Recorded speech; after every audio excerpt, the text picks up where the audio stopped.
Hi అండి, నేను మీ Vahini. Welcome to our channel Tarak Vahini TET and DSC. ఈ ఛానల్లో ఏపీ టెట్ డిఎస్సి పైన ఎవ్రీడే వీడియో క్లాసెస్ అనేవి ఉంటాయి. అండ్ వాటిపైన aim for DSC Telegram group లో వీక్లీ టెస్ట్ అనేది సండే 7:30 PM కి ఫ్రీగా ఉంటుంది. క్లాసెస్ ఫ్రీ, టెస్ట్లు ఫ్రీ.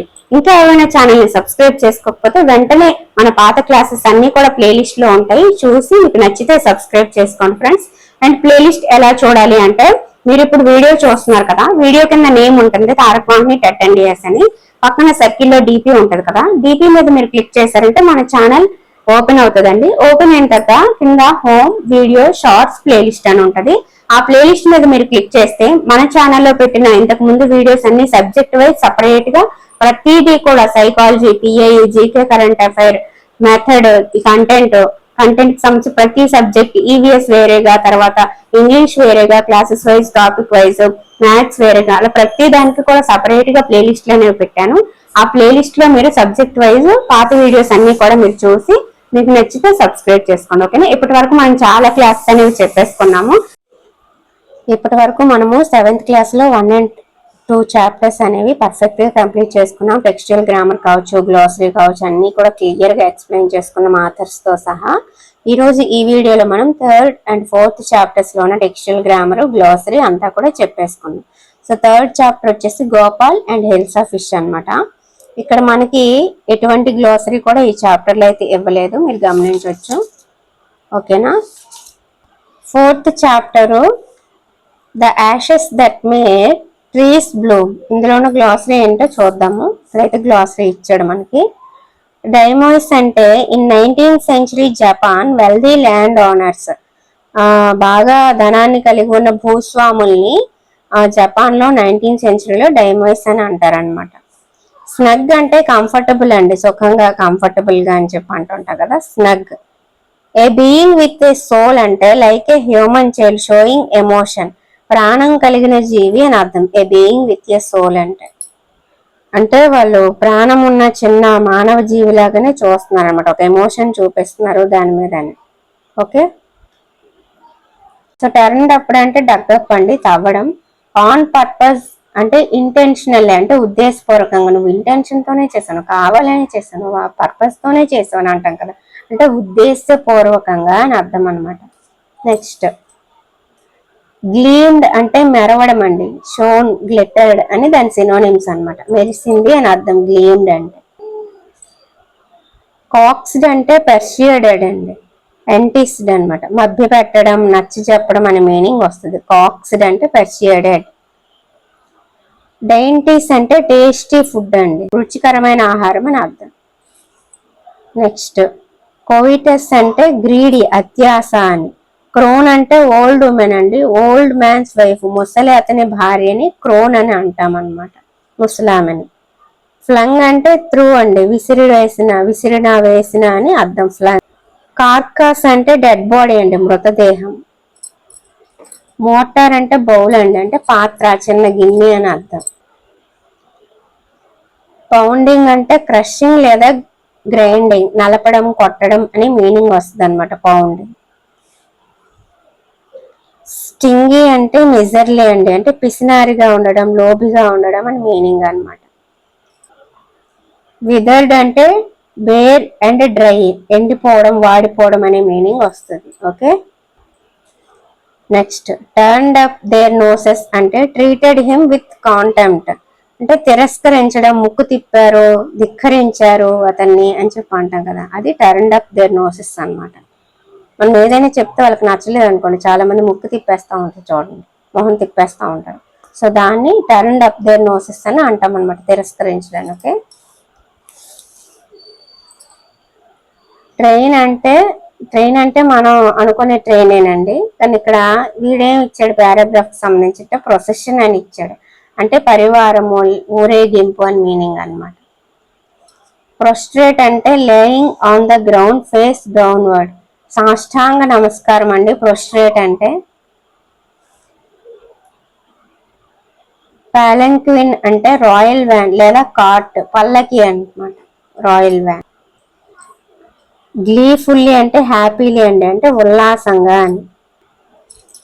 ఏ పార్టికల్ అంటే అణువు, రేణువు, చిన్న కణము, చిన్న ముక్క ఇలాంటి మీనింగ్ వస్తుంది అనమాట. ఏ పార్టికల్ అంటే even a little bit. Seized అంటే ఇంతకు ముందు కూడా చెప్పాను కదా, స్వాధీనం చేసుకోవడం అని చెప్పి. గ్రీన్ అంటే ఇక్కడ ఈ టెక్స్ట్ బుక్ కి సంబంధించి గ్రీన్ అంటే మీనింగ్ ఏంటంటే హెల్దీగా, యాక్టివ్గా, ప్రాస్పరస్గా ఉండడం, అంటే సంపన్నంగా ఉండడం, బాగుండడం అని అర్థం అనమాట. అందుకే ఇక్కడ హియర్ అని ఇచ్చాడు. మామూలుగా గ్రీన్ అంటే పచ్చ రంగు, కానీ ఇక్కడ ఈ టెక్స్ట్ బుక్ లో ఈ ప్యాసేజ్ కి సంబంధించి హియర్ ఇక్కడ ఏంటంటే సంపన్నంగా ఉండడం, బాగుండడం అని అర్థం. ఓకేనా? So William Elliot Griffis a Japanese tale అన్నమాట ఇది. William Elliot, the ashes that made trees bloom, author William Elliot. Okay friends, William Elliot. ఇవి 4th చాప్టర్ లో ఉన్న గ్లాసరీ అనమాట. 3rd చాప్టర్ లో గ్లాసరీ ఇవ్వలేదు. సో 4th చాప్టర్ లో ఉన్న గ్రామర్ కంటిన్యూ చేసేసి 3rd చాప్టర్ గ్రామర్కి వెళ్ళిపోదాం. ఇక్కడ వరకు వచ్చేసాం కదా. ఓకే, 4th చాప్టర్ లో వర్కింగ్ విత్ లాంగ్వేజ్ అని ఏమి ఇచ్చారంటే ఇక్కడ మనకి క్వశ్చన్ వర్డ్స్ ని ఇంట్రడ్యూస్ చేశారండి. Notice that what, who, where are question words. Questions that require information begin with question words. Some other question words are when, why, where, which and how. ఇవన్నీ కూడా question words. సమాధానం తీసుకోవడానికి starting లో అడిగే words ఏంటంటే question words అని చెప్పి వాడు అంటున్నాడు అనమాట. ఓకేనా? వాట్ ఆర్ యూ డూయింగ్ అంటే మనం సమాధానం ఆశిస్తున్నాం. స్టార్టింగ్ క్వశ్చన్ వర్డ్ ఉంది, దానికి సమాధానం వస్తే ఐఎమ్ రీడింగ్ ఏ బుక్ అని.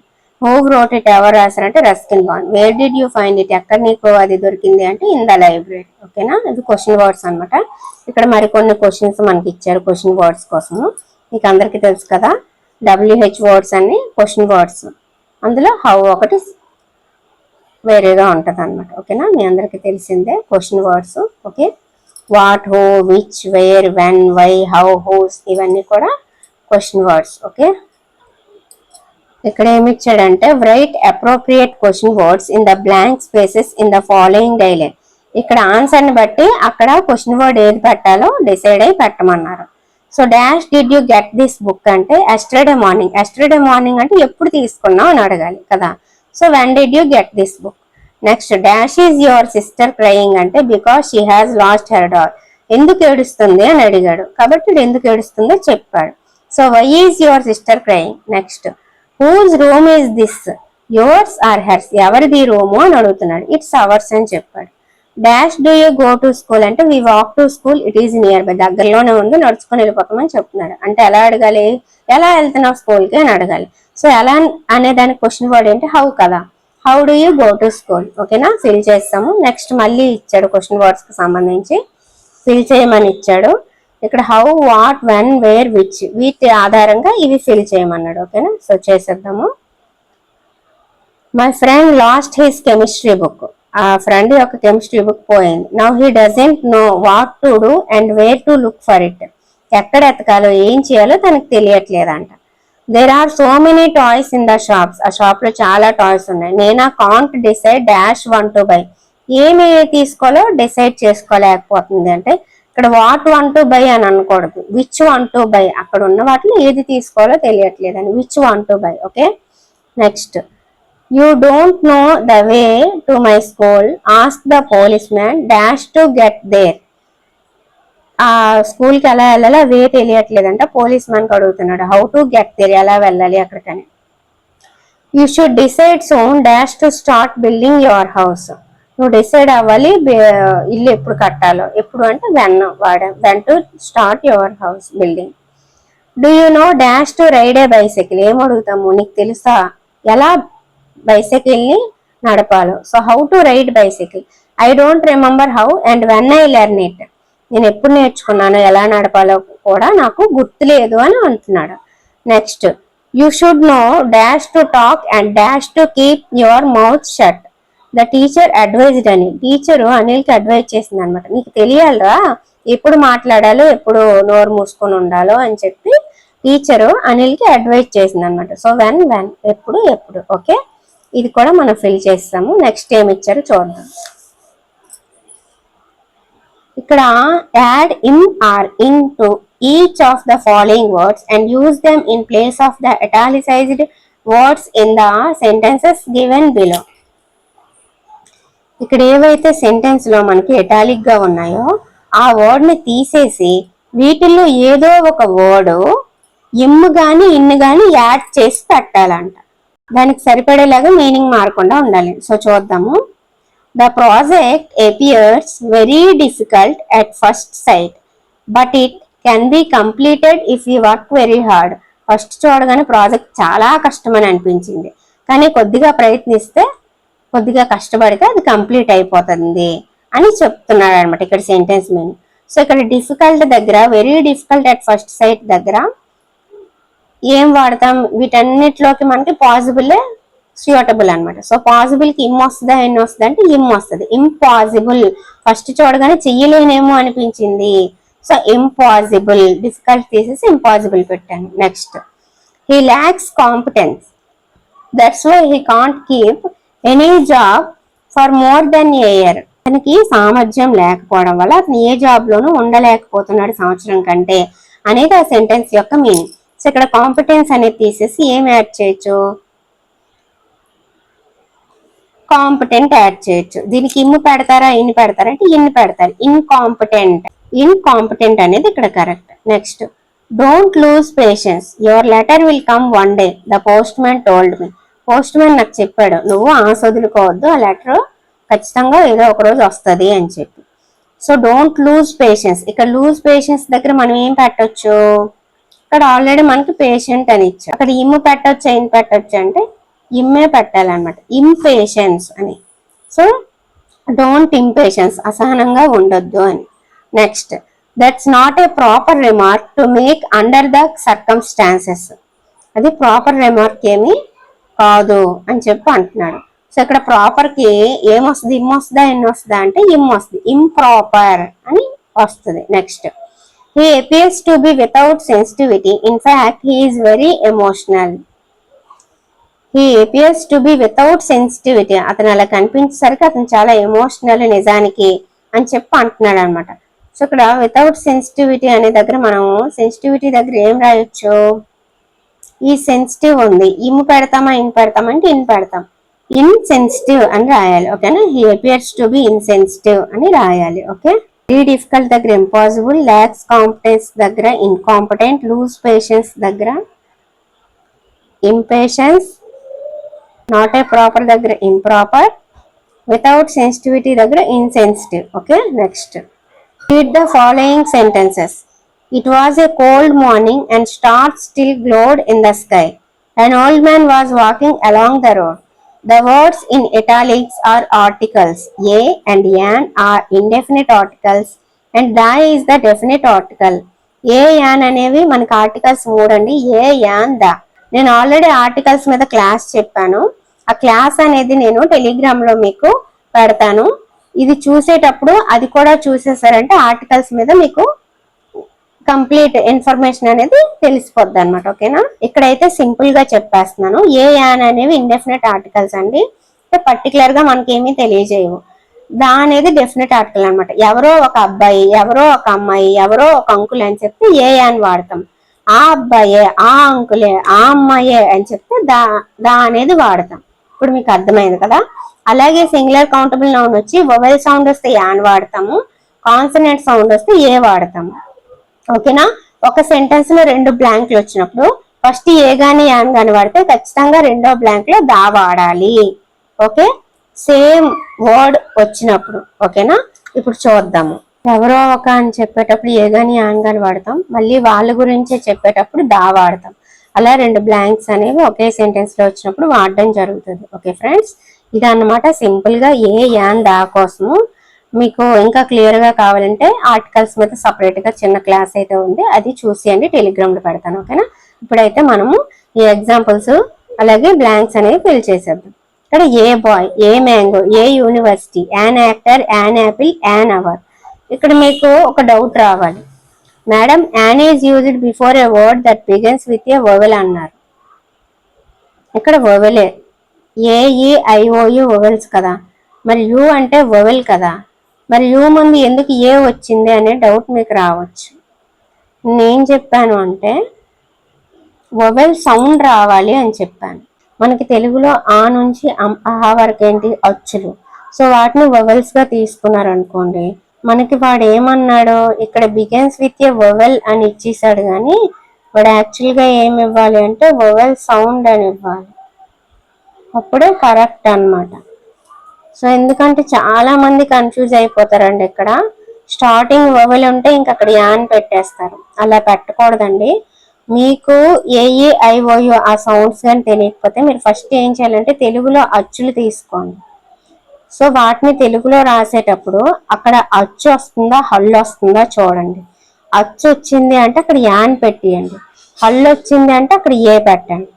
ఇంతేనండి, ఇంతకంటే సింపుల్గా ఇంకేం ఉండదు అనమాట. ఆ నుంచి అంహా వరకు చూసుకుంటారు. వాటిల్లో కానీ ఆ సౌండ్ వస్తుంది స్టార్టింగ్ సౌండ్ అంటే యాన్ పెట్టేస్తారు, లేదు హల్లు సౌండ్ వస్తుందంటే ఏ పెట్టేస్తారు, అంతే. ఇంకా సింగులర్ కౌంటబుల్ నౌన్ అయ్యుండి ఎవరో ఒక ఏదో ఒక అనే సందర్భం వస్తుంది, అక్కడ కాన్సనెంట్ మనకి హల్లు సౌండ్ వచ్చింది స్టార్టింగ్ ఏ పెట్టియండి, అచ్చు సౌండ్ వచ్చింది స్టార్టింగ్ యాన్ పెట్టియండి. ఇక్కడ మనకి యు ఉంది కదా అని చెప్పి అనకూడదు. ఇక్కడ యూనివర్సిటీ తెలుగులో రాసుకోండి. ఎలా ఉంటుంది యూనివర్సిటీ? తెలుగులో రాయండి, యూనివర్సిటీ. రాసారా? ఇక్కడ యు ఏంటి, అచ్చా హల్లా? హల్లు. అప్పుడు ఇక్కడ ఏం పెట్టాలి, ఏ యానా? ఏ. చూసారా? అవన్నీ మీరు మర్చిపోండి, అవి వదిలేయండి ఒక పక్కకి. మీకు వొవెల్స్ తెలియకపోయినా వచ్చిన నష్టం ఏమి లేదు, మీరు చేసేయగలరు. ఆర్టికల్స్ వొవెల్స్ కాన్సనెంట్స్ తెలియకపోయినా చేసేయగలరు. ఏంటి తెలుగులో అలా వస్తే చాలన్నమాట, ఆర్టికల్స్ అయిపోయింది. ఓకేనా? ఫస్ట్ అక్కడ అచ్చు సౌండ్ వస్తుందా హల్లు సౌండ్ వస్తుందా? హల్లు సౌండ్ వచ్చింది ఏ పెట్టండి, అచ్చు సౌండ్ వచ్చింది మీరు ఇక్కడ కావాలంటే రాసుకుంటే బాయ్ బా వచ్చింది హల్లు ఏ పెట్టాం, మ్యాంగో మా వచ్చింది హల్లు ఏ పెట్టాం, యాక్టర్ యాక్టర్ ఆ పలుకుతున్నాం, ఆపిల్, అవర్ ఇక్కడ హవర్ అని పలకూడదు, ఇక్కడ హెచ్ సైలెంట్ కాబట్టి అవర్ అని యాన్ అవర్ అంటాం, యాన్ అవర్ అంటాం, యాన్ యాక్టర్ అంటాం, యాన్ యాపిల్ అంటాం. ఓకేనా? మళ్ళీ మీరు ఈ యాక్టర్ రాశారు అనుకోండి అప్పుడు మరి ఇంకా తప్పు అనమాట. సో అది యాక్టర్, యాపిల్, అవర్ కాబట్టి అచ్చు సౌండ్ కాబట్టి యాన్ వచ్చింది అనమాట. ఇప్పుడు మీకు క్లారిటీగా అర్థమైంది కదా? ఓకేనా? ఇంకెప్పుడు మిస్టేక్ చేయొద్దు. స్టార్టింగ్ వొవెల్ సౌండ్ వచ్చింది యాన్, అదే అచ్చు సౌండ్ వచ్చింది యాన్, హల్లు సౌండ్ వచ్చింది ఏ పెట్టియండి అంతే. లేదా అది పర్టికులర్గా ఒక వ్యక్తి గురించి లేదా ఒక వస్తువు గురించి క్లియర్గా కరెక్ట్గా చెప్తున్నారు, అక్కడ ఉన్న అతనే అదే అని క్లియర్గా డెఫినెట్గా చెప్తున్నారంటే దా పెట్టండి. లేదు ఒక సెంటెన్స్లో ఫస్ట్ ఏ అని వాడాల్సి వచ్చి మళ్ళీ సెకండ్ సెంటెన్స్లో అదే వర్డ్ వస్తే అక్కడ దా పెట్టియండి. ఇది సింపుల్గా అనమాట. Okay, next use a an or the in the blanks. There was once dash play which become very successful అంటే ఒక నాటకం, a play which become very successful, dash famous actor was acting in it, ఒక famous actor అందులో act చేశాడు, a famous actor. ఇదేంటిది madam గారు ఇక్కడ small ఏ రాశారు ఇక్కడ క్యాపిటల్ ఏ రాశారని కన్ఫ్యూజ్ అయిపోద్ది. ఇక్కడ ఫుల్ స్టాప్ తర్వాత స్టార్ట్ చేసే లెటర్ క్యాపిటల్ ఉండాలి కాబట్టి క్యాపిటల్ ఏ రాశాను. ఓకేనా? A famous actor was acting in it, in dash play. చూసారా? ఫస్ట్ చెప్పేటప్పుడు ఏ ప్లే అన్నాము, ఆ ఏదైతే నాటకమో ఆ ప్లే గురించి మళ్ళీ మాట్లాడుతున్నాం కాబట్టి దా ప్లే వచ్చింది. మీకు అర్థమవుతుంది కదా? క్లియర్ కదా? In the play his role was that of an aristocrat. Aristocrat అండి, ఈ ఆ సౌండ్ వస్తుంది, అరిస్టోక్రాట్. అరిస్టోక్రాట్ అంటే దొర అనమాట. సో ఇక్కడ ఏంటి ఏంటి అచ్చు సౌండ్ వచ్చింది కాబట్టి యాన్ పెట్టాం. ఇక్కడ ప్లే ప్లే రాయండి మీరు ఒకసారి, పా పా ఏంటి హల్లు ఏ పెట్టాం, ఫేమస్ రాయండి ఫా హల్లు ఏ పెట్టాం. రెండోసారి వచ్చింది దాని గురించే మళ్ళీ చెప్తున్నారు దా పెట్టాం. క్లియర్గా ఉన్నారు? Okay. Who had been imprisoned in dash castle for 20 years. A castle, ఇక్కడ కా వచ్చింది, కా అంటే ఏంటి హల్లు, హల్లుకి ఏ అనమాట. ఓకేనా? Next in dash the last act of dash play someone would come on dash stage with dash letter which he would hand over to dash prisoner. ఇక్కడ already మనకి జైలు అనేది అర్థమైంది. ఆ జైలర్కి అదే స్టేజ్ మీద అదే నాటకంలో ఆ లాస్ట్ నాటకంలో ఒక లెటర్ వచ్చింది. అర్థమైందా? Next even though dash aristocrat, ఇక్కడ చూసారా అరిస్టోక్రాట్ అని ఫస్ట్ వచ్చినప్పుడు యాన్ వాడాం, మళ్ళీ ఆ దొర గురించే చెప్పేటప్పుడు, ఆ అరిస్టోక్రాట్ గురించే చెప్పేటప్పుడు దా వాడాలి. ఓకేనా, క్లియర్ గా అర్థమైంది కదా. ఈవెన్ తో the aristocrat was not accepted to read dash letter. First letter వచ్చింది అని చెప్పేటప్పుడు ఏ లెటర్ వాడారు, మళ్ళీ అదే లెటర్ చదవాలని ఆయన తిరస్కరించాడు అనమాట, యాక్సెప్ట్ చేయలేదు. So to read the letter at each performance he always insisted that dash letter be written out from beginning to end. ఆ లెటర్ ని మళ్ళీ రెండోసారి లెటర్ వచ్చింది దా లెటర్. మీకు అందరికి క్లియర్ గా అర్థమైంది కదా. అచ్చు సౌండ్ యాన్, హల్లు సౌండ్ ఏ, రెండోసారి వచ్చింది పర్టికులర్ గా చెప్తున్నారు, అది ఒక్కటే ఉంది, యునిక్ గా ఉంది దా. ఓకే, ఎవరో ఏదో ఒక చెప్పారు ఏ లేదా యాన్, ఇదన్నమాట ఆర్టికల్ సింపుల్ గా. ఇక్కడ మనకి ఇంకొక ఎక్సర్సైజ్ ఇచ్చారు. Nina was looking for dash job. After many interviews, she got dash job she was looking for. Nina ఒక జాబ్ కోసం వెతుకుతుంది, ఏ job. After many interviews she got dash job ఏ జాబ్ అయితే వెతుకుతుందో అదే దొరికింది కాబట్టి దా జాబ్. అర్థమవుతుంది కదా మీకు. నిన్న ఏదో ఒక జాబ్ కోసం వెతుకుతుంది, చాలా ఇంటర్వ్యూలు తర్వాత ఏ జాబ్ వెతుకుతుందో అదే జాబ్ దొరికింది కాబట్టి దా జాబ్ వాడడం, ఇక్కడ ఏ జాబ్ వాడడం. ఓకే, నెక్స్ట్ ఇక్కడ ఇద్దరు మాట్లాడుకుంటున్నారు, అక్కడ యాన్ వస్తుందా ఏ వస్తుందా దా వస్తుందా ఎలా వస్తుందో ఇప్పుడు చూద్దాం. Would you like apple or dash banana అన్నారు. ఇక్కడ మీకు చెప్పాను యాపిల్ ఆ అచ్చు సౌండ్ యాన్ వాడాం, బనానా బా హళ్ళు సౌండ్ ఏ వాడతాం. Would you like an apple or a banana అని అతను అడుగుతున్నారు. ఇతను ఏం చెప్తున్నాడు, I would like an apple please, నాకు యాపిల్ కావాలి అని చెప్పి ఇతను అడుగుతున్నాడు. అడిగితే అతను ఏం చెప్తున్నాడు అనమాట, take the red one in the fruit bowl, ఏదైతే అక్కడ ఫ్రూట్ బౌల్ ఉందో ఆ ఫ్రూట్ బౌల్ లో ఆ రెడ్ వన్ తీసుకో అని చెప్తున్నాడు అనమాట ఫస్ట్ పర్సన్. అలాగే you may take and orange also, orange అచ్చు సౌండ్ అండ్ ఆరెంజ్ ఆల్సో, అలాగే నీకు ఇష్టమైతే నువ్వు ఆరెంజ్ కూడా తీసుకోవచ్చు అని అంటున్నాడు. ఏదైతే ఫ్రూట్ బౌల్ ఉందో ఆ ఫ్రూట్ బౌల్ లో ఆ ఎరుపుదే తీసుకో అని చెప్పి వీడు అంటున్నాడు. అప్పుడు రెండో వాడు ఏమడుతున్నాడు, విచ్ వన్, అదే రెడ్ వన్ అంటున్నావు కదా ఏది తీసుకోవాలి విచ్ వన్ అని వీడు అడుగుతున్నాడు. అప్పుడు వీడు ఏం చెప్తున్నాడు, ఏదైతే బనానా పక్కన ఉందో అదే తీసుకో అని అంటున్నాడు. పర్టికులర్ గా బనానా పక్కన ఉన్న యాపిలే తీసుకో అని వీడు చెప్తున్నాడు అనమాట. కాబట్టి పర్టికులర్ గా ఆ బనానా పక్కన ఉన్న ఆ ఒక్కటే తీసుకో అని అంటున్నాడు. కాబట్టి దా వన్ బిసైడ్ దా బనానా వచ్చింది అనమాట. ఓకేనా, ఇక్కడ ఎందుకు దా వచ్చాను మీకు డౌట్ వస్తుంది కదా, అందుకని మొత్తం ఎక్స్ప్లెయిన్ చేశాను. ఏదైతే బనానా పక్కన ఉందో ఆ ఒక్కటే తీసుకో అని అంటున్నాడు అనమాట. వీడు ఏ యాపిల్ తీసుకోవాలి అని అడిగితే. సో ఇప్పుడు అర్థమైంది కదా. Would you like an apple or a banana, I would like an apple please, take the red one in the fruit bowl, you may take an orange also, which one, the one side the banana. ఓకేనా, clear గా ఇప్పుడు అర్థమైపోయింది కదా. Next working with language అని ఏమి introduce చేశారు ఈ chapter లో అంటే రిపోర్టెడ్ స్పీచ్ అని ఇంట్రడ్యూస్ చేశారండి. అంటే ఇప్పుడు మనకి తెలుగులో ప్రత్యక్ష కథనం పరోక్ష కథనం అని ఉంటాయి కదా. సో డైరెక్ట్ గా వాక్యం ఉంటది, దాన్ని మనం ఎవరితో అన్నారు అని చెప్పి మార్చి రాస్తాం కదా. సో అటువంటిదే మనకి ఇక్కడ ఇంట్రడ్యూస్ చేశారనమాట. కొన్ని సెంటెన్సెస్ ఇచ్చి అవి మార్చి రాయమన్నారు రిపోర్టెడ్ స్పీచ్ లో. ఓకేనా, ఇక్కడ ఏం చెప్పారో ఒకసారి చూద్దాం. Notice how in a comic book there are no speech marks when characters talk. ఇక్కడ మనకి కామిక్ బుక్ లో చూడొచ్చు మనము. ఇక్కడ ఏంటంటే ఎక్కడ ఎటువంటి స్పీచ్ మార్క్స్ యూజ్ చేయరు అనమాట. యూజ్ చేయకుండా ఎవరితో అన్నారు ఏమి ఉండవు. ఇక్కడ జస్ట్ ఒక స్పీచ్ బబుల్ పెట్టి అందులో ఎవరు మాట్లాడితే వాళ్ళ దగ్గర ఇలా పెట్టేస్తారనమాట. సో ఇది ఇతను మాట్లాడారు ఇది ఇతను మాట్లాడారు అని మనం అర్థం చేసుకోవచ్చు. అక్కడ ఎటువంటి స్పీచ్ మార్క్స్ కానీ ఇంకేమీ ఉండవు. అదే ఇక్కడ చెప్పారనమాట. However if we instead what they say is put in a speech bubble, ఆ క్యారెక్టర్స్ ఏం మాట్లాడే స్పీచ్ మార్క్స్ ఇవన్నీ తీసేసి వాటికి బదులుగా ఒక స్పీచ్ బబుల్ అనేది పెడతారు అని అన్నారు. ఇక్కడ ఉంది కదా అది.